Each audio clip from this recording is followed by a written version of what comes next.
조 바이든 대통령이 8년간 2조 2,500억 달러를 투자해 더 나은 미국 재건에 나서겠다고 선언했습니다. 소셜연금 수혜자 3천만 명이 지연돼온 1,400달러 현금 지원을 4월 7일 받게 됩니다. 종업원 급여 무상 지원인 PPP 프로그램의 신청 시한이 3월 말에서 5월 31일로 연장됐습니다. 미국의 코로나 신규 감염자 수가 다시 상승세를 보여 질병통제예방센터가 우려를 표명하고 나섰습니다. 1월 미 주택가격이 7년 만에 급등했으며 2월에도 상승세를 유지한 것으로 나타났습니다. 시청자 여러분 안녕하십니까? 워싱턴 뉴스 투데이입니다. 조 바이든 대통령이 8년간 2조 2,500억 달러를 투자해 도로와 교량을 개보수하고 전기차를 대폭 확충하며 공공주택, 홈케어, 초고속 인터넷 등 지역사회와 노약자층 지원을 확대해 더 나은 미국 재건에 나서겠다고 선언했습니다. 바이든 대통령은 기업 법인세를 현행 21%에서 28%로 올려 15년간 걷어들이는 세입으로 사회적 인프라 개선에 드는 비용 2조 달러를 충당하겠다고 밝혔습니다. 보도에 한면태 기자입니다. 조 바이든 대통령이 마침내 차기 경기부양책이자 그의 경제정책 모토인 더 나은 미국 재건을 위한 대장정에 나섰습니다. 바이든 대통령은 피츠버그를 방문해 2030년까지 8년 동안 2조 2,500억 달러를 투자해 사회 기반 시설 개보수, 전기차 등 클린에너지 유망산업 확장, 지역사회와 노약자층 지원 확대 등으로 더 나은 미국 재건, 빌드백 베터에 돌입했음을 선언했습니다.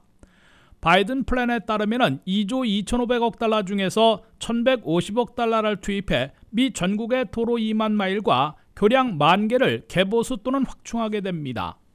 대중교통 개선에 850억 달러, 철도에 800억, 공항과 항구에 420억 달러를 투자하게 됩니다. 바이든 플랜은 이어 지역사회 재건에 나서 2,130억 달러를 공공주택 확충에 투자하고 상하 수도관 교체 등에 1,110억 달러, 송전선 교체에 1,000억 달러, 초고속 인터넷망 확충에 1,000억 달러를 지원합니다. 전기차 확충에 1,740억 달러를 투입해 전기차 생산과 구입 시 세제 혜택을 제공해 전기차 비율을 높이고 배터리 개발을 지원해 전기 차량 가격을 낮추며 스쿨버스의 20%와 관용차를 전기차로 구입키로 했습니다. 특히 미 전역에 전기차 충전소 50만 곳을 설치키로 했습니다. 3천억 달러를 투자해 백신 등을 전략물자로 저장해 미래의 팬데믹 등 재앙, 재난에 대비키로 했습니다. 4천억 달러를 투입해 노년층과 장애인들에 대한 홈케어를 확충하면서 돌봄이 케어기브들의 처우 개선까지 지원키로 했습니다. 바이든 대통령은 1차 사회 인프라 플랜에 드는 8년간 2조 2,500억 달러의 비용은 대기업 법인세를 현행 21%에서 28%로 올리고 다국적 기업들의 외국 수입에 대한 최저세를 인상해 15년간 걷어들이는 세입으로 충당하겠다고 밝혔습니다. 바이든 대통령의 더 나은 미국 재건 플랜은 이번에 발표한 2조 2,500억 달러 규모의 1차 사회 인프라 플랜에 이어 4월 하순에 나올 2차 인적 인프라 플랜으로 나눠 추진됩니다. 2차 인적 인프라 플랜에서는 최소 1조 달러 이상 투입해 미국민들의 건강보험 보조를 확대하고 차일드 텍스 크레딧을 1인당 3,000달러로 올린 1년간의 혜택을 수년간 추가 연장하며 가족 사안과 병가도 유급휴가를 확대해 워킹맘들을 대폭 지원하는 방안 등이 포함됩니다. 바이든 대통령은 1차 사회 인프라 플랜은 공화당 상하원 의원들도 상당수 지지해 세금 인상분만 조율하면 초당적 지지로 연방의회에서 승인받을 수 있다고 보고 추진하고 있으며 2차 인적 인프라 플랜은 민주당의 독자 가결로 시도하게 될 것으로 알려지고 있습니다. WKTV 뉴스 한면택입니다. 소셜연금이나 빈곤층 현금 보조를 받아온 노년층, 장애인 등 3천만 명이 지연돼온 1,400달러씩의 현금 지원금을 4월 7일에 받는다고 IRS 국세청이 발표했습니다. IRS는 사회보장국으로부터 받은 정보들을 검토 완료하고 이번 주말 3천만 명에게 1,400달러씩을 보내 7일부터 사용이 가능하게 할 것이라고 밝혔습니다. 박남주 기자의 보도입니다. 현금 지원이 가장 절실한 계층임에도 가장 늦은 지급 대상이 된 소셜연금과 빈곤층 현금 보조인 SSI 등의 수혜자 3천만 명이 마침내 4월 7일에 1,400달러씩 받게 됐습니다. IRS 국세청은 지난 25일 사회보장국이 보내온 정보들에 대한 검토를 완료하고 3천만 명에게 $1,400씩을 이번 주말에 보내 4월 7일에는 사용이 가능하도록 조치할 것이라고 발표했습니다. 소셜연금이나 SSI를 받고 있는 6,700만 명 가운데 세금 보고를 할 필요가 없는 3천만 명은 사회보장국이 IRS에 최신 정보를 보내야 $1,400씩 지급이 가능한 상황인데 이 행정 처리가 늦어졌다가 연방의회 지도부는 질타를 받고 4월 7일 지급에 나선 것입니다. 이번 4월 7일에 $1,400씩 받는 3천만 명은 소셜시큐리티 연금을 받고 있는 65세 이상의 노년층과 장애인, 그리고 빈곤층 현금 보조인 SSI를 수령하고 있는 사람들 중에 2020년 또는 2019년도분 세금 보고를 하지 않고 지난해 논파일러 툴을 통해 신고도 하지 않은 경우입니다. IRS는 이들에게 사회보장연금이나 SSI를 지급하던 방식대로 $1,400씩 보내게 될 것으로 밝히고 있습니다. IRS가 지난해 일시 운영했던 논파일러 툴을 통해 은행 계좌 정보를 제출했던 시니어들은 계좌에 입금돼 7일부터 인출 사용이 가능해집니다. 소셜연금이나 SSI 수혜자, 철도 은퇴자, 재향군인들이 이용하고 있는 다이렉트 익스프레스 카드로 $1,400씩을 입금시켜 줄 것으로 보입니다. 그러나 IRS는 재향군인부가 보내온 정보들에 대한 검토 작업이 끝나지 않아 재향군인 혜택을 보고 있는 사람들은 $1,400 지급이 좀 더 늦어질 것으로 밝혔습니다. 미국에서는 현재 사회보장연금을 받고 있는 미국민들이 65세 이상 노년층 4,850만 명, 장애인 741만 명 등 모두 6,183만 명에 달하고 있습니다. 빈곤층에게 현금 보조하는 SSI를 받고 있는 미국민들은 노년층 100만여 명과 장애인 430만여 명 등 모두 531만 명인 것으로 집계되고 있습니다. WKTV 뉴스 박남주입니다. 중소업체들이 종업원 급여를 무상 지원받고 있는 PPP 프로그램의 신청 시한이 3월 말에서 5월 31일로 2달 연장됐습니다. 이에 따라 300인 이하 중소업체들은 5월 31일까지 종업원 급여 2달 반치의 융자를 신청해 그중 60%를 종업원 급여로 지출하면 나머지 40%의 비용까지 100% 전액을 탕감받아 무상 지원받을 수 있게 됐습니다. 김지수 기자가 보도합니다. 미국 내 중소업체들이 종업원을 해고하지 않고 영업할 수 있도록 지원하고 있는 종업원 급여 무상 지원인 PPP 프로그램을 앞으로 2-3달간 더 이용할 수 있게 됐습니다.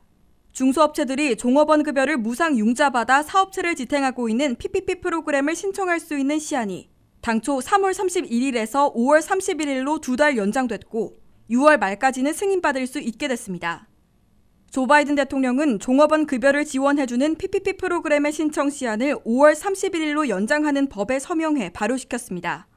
PPP 시한 연장법은 이에 앞서 연방 하원에서는 찬성 115대 반대 3, 연방 상원에서는 찬성 92대 반대 7이라는 압도적인 초당적 지지로 가결된 바 있습니다. 이로써 종업원 300인 이하의 중소업체들은 5월 31일까지 각 금융기관들을 통해 PPP를 신청할 수 있고 6월 30일까지는 승인받을 수 있게 됐습니다. 올 초부터 현재 시행되고 있는 2차 PPP 프로그램으로는 3월 말까지 358만 5천 건의 융자 신청이 승인돼 2,118억 700만 달러가 융자됐습니다. 2차 PPP 융자의 대다수인 78.4%는 5만 달러 이하였으며 전체 평균 융자액은 5만 9천 달러로 나타났습니다. 지난해 실시됐던 1차분까지 합할 경우 872만 8,500곳에서 7,341억 달러를 융자받았습니다. 바이든 행정부는 2월 말에서 3월 10일까지 2주간 소수계가 운영하는 초소형 업체들만 PPP 융자를 신청할 수 있도록 특별 신청 기간을 둔 바 있는데 이들의 융자 신청이 이때 20%나 급증했습니다. 중소업체들은 일반 업종은 2달 반치, 식당에서는 3달 반치의 종업원 급여를 산정하고 렌트비를 포함한 각종 경비를 합해 PPP 융자를 신청하게 됩니다.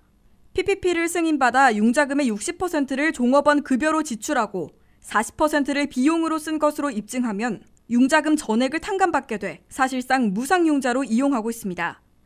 다만 PPP 탕감은 별도로 신청해 승인받아야 하는데 1차 PPP를 승인받은 중소업체 520만 곳 가운데 탕감을 완료받은 곳은 3월 말 현재 230만 곳으로 절반에도 못 미치고 있으며 24만 6천 곳은 심사 중이고 260만 곳은 아직 탕감 신청서를 제출하지 않고 있습니다. WKTV 뉴스 김지수입니다. 미국의 코로나 신규 감염자 수가 최근 다시 늘어나고 있습니다. 입원 환자 수와 사망자 수도 오름세를 보이고 있는데요. 질병통제예방센터 로셸 월란스키 박사와 앤서니 파우치 국립 알레르기 전염병 연구소장도 미국의 코로나19 감염 사례가 현재 유럽처럼 다시 급증할 가능성이 있다고 경고했습니다. 바이든 대통령은 마스크 의무화를 해제한 주들에게 다시 마스크를 써달라고 호소했습니다. 박남주 기자가 보도합니다. 지난 2달간 꾸준히 하향 곡선을 그리던 미국의 코로나19 신규 감염자 수가 다시 늘어날 기미를 보이고 있어 방역 당국이 긴장하고 있습니다. 미국은 현재 빠른 백신 접종 속도에도 불구하고 지난주에는 하루 평균 6만 5천 건의 신규 감염 사례가 보고됐는데 이는 2주 전에 비해 19%나 증가한 수치입니다. 1월 상황보다는 현저히 낮은 수치지만 지난 여름 정점에 가까운 수준입니다. 질병통제예방센터 로셸 월란스키 박사도 지난주 우리는 코로나19 신규 사례가 증가하고 있는 것을 목격했다며 우려를 표했습니다. 로셸 월란스키 박사는 지난 7일간 신규 감염 건수가 그 전주에 비해 10.6% 늘었으며 입원 환자도 동반 상승하고 있는 것은 물론 통상 뒤늦게 반영되는 사망자 수도 다시 상승세라고 밝혔습니다. CDC's most recent data show that the 7-day average of new cases is slightly less than 60,000 cases per day. This is a 10% increase compared to the prior 7-day period. 월란스키 소장은 또 미국의 팬데믹 상황은 독일 등 유럽의 패턴과 비슷한 게 특징인데 최근 유럽이 재확산을 겪고 있는 만큼 미국도 유럽의 상황을 따라갈 우려가 있다고 경고했습니다. The trajectory of the pandemic in the United States looks similar to many other countries in Europe, including Germany, Italy, and France. Looked like just a few weeks ago. And since that time, those countries have experienced a consistent and worrying spike in cases. 앤서니 파우치 국립 알레르기 전염병 연구소 소장도 미국의 코로나19 사례가 새로 급증할 가능성이 있다고 경고했습니다. 파우치 소장은 전염성이 더 강한 영국과 남아프리카발 변이가 새로운 감염자 증가에 영향을 줬지만 그게 유일한 이유는 아니라면서 봄철 방학과 여행, 여러 주의 방역 규제 조치 완화가 영향을 끼쳤다고 지적했습니다. 바이든 대통령은 이번 주에 백신 접종 확대를 축하하면서 마스크 의무 착용 명령을 해제한 주를 향해 무모한 행동을 멈추고 다시 마스크를 써달라 호소하고 있습니다. WKTV 뉴스 박남주입니다. 1월 미 주택가격은 7년 만에 가장 빠른 속도로 상승했습니다. 코로나 사태로 온라인 수업과 재택근무가 늘어나면서 교외 지역에 넓은 집을 찾는 수요는 증가한 반면 주택 공급은 부족한 탓 때문인데요. 2월 미국 내 주택 판매량은 줄어든 반면 주택 가격은 여전히 상승세를 유지한 것으로 나타났습니다. 다만 전문가들은 향후 금리 상황에 따라 주택 가격 급등세가 둔화할 수도 있다고 전망했습니다. 1월 미 주택 판매 가격이 7년 만에 급등했습니다. 팬데믹 기간 동안 싱글홈, 단독주택에 대한 공급은 감소한 반면 수요는 증가했기 때문입니다. 1월 미 주택가격 지수는 전년 동기 대비 11.1% 상승했는데 이는 2014년 3월 이후 가장 큰 상승폭입니다. 미 전역 20개 도시에서 주택가격이 올랐고 이는 전월의 10.4%보다 높은 수치일 뿐 아니라 15년 만에 가장 높은 상승률을 기록했습니다. 크레이그 라자라 글로벌 인덱스 투자 전략 책임자는 1월 데이터는 코로나 사태로 잠재적 구매자들이 도시의 아파트에서 교외 지역 주택으로 옮겨갔다는 분석과 일치한다고 설명했습니다. 그는 팬데믹이 잘 통제됨에 따라 이러한 추세가 사라질 것인지 아니면 수요가 영구적으로 증가할 것인지는 아직 명확하지 않다고 말했습니다.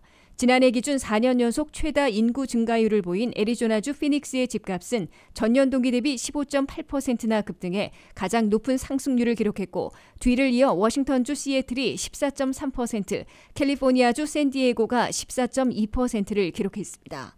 작년 주택 판매는 일자리를 유지할 수 있었던 미국인들 가운데 더 넓은 공간을 원하면서 급증했습니다. 코로나 사태로 미 근로자들의 4분의 1이 재택근무를 하고 아이들은 온라인 수업을 하는 등 집에서 생활하는 시간이 많아지다 보니 아파트보다는 단독주택을 선호하는 현상이 강해진 겁니다. 동시에 밀레니얼 세대를 비롯한 젊은 층의 주택 구매 시기도 겹쳤던 것으로 나타났습니다. 다만 전문가들은 향후 금리 상황에 따라서 주택가격 급등세가 둔화할 수도 있다고 전망했습니다. 다니엘 헤일 리얼터닷컴 수석 이코노미스트는 봄이 다가오면서 소비자들이 집을 팔기 시작할 경우 가격 상승은 다소 줄어들 수 있다면서도 가장 중요한 것은 최근 주택담보대출 금리 인상이라고 지적했습니다. 30년 고정 모기지의 평균 금리는 지난주 거의 3.2%로 전주 3.1%에서 6월 이후 최고치를 기록했습니다. 그러나 이는 여전히 팬데믹 이전 3.5%보다 낮은 수치입니다. 한편 2월 신규 기존주택 판매는 급격히 감소한 것으로 조사됐는데 주로 텍사스 등 남부주에서 발생한 겨울 폭풍 때문인 것으로 나타났습니다. 2월 기존주택 판매는 1년 전에 비해 전월보다 6.6% 감소했지만 지난해 같은 기간과 비교하면 여전히 9.1% 늘어난 수치입니다.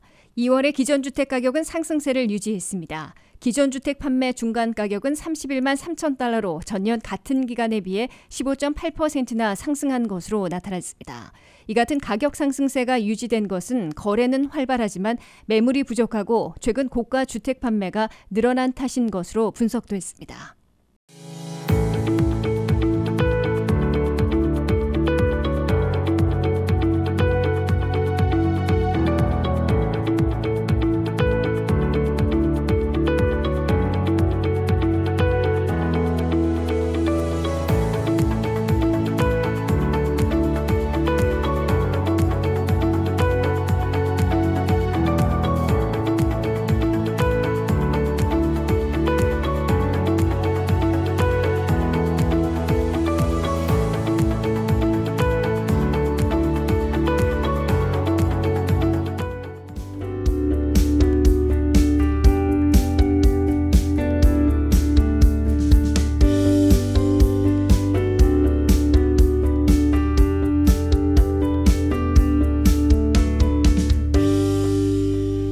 이상으로 워싱턴 뉴스투데이를 마치겠습니다. 시청해주신 여러분 고맙습니다.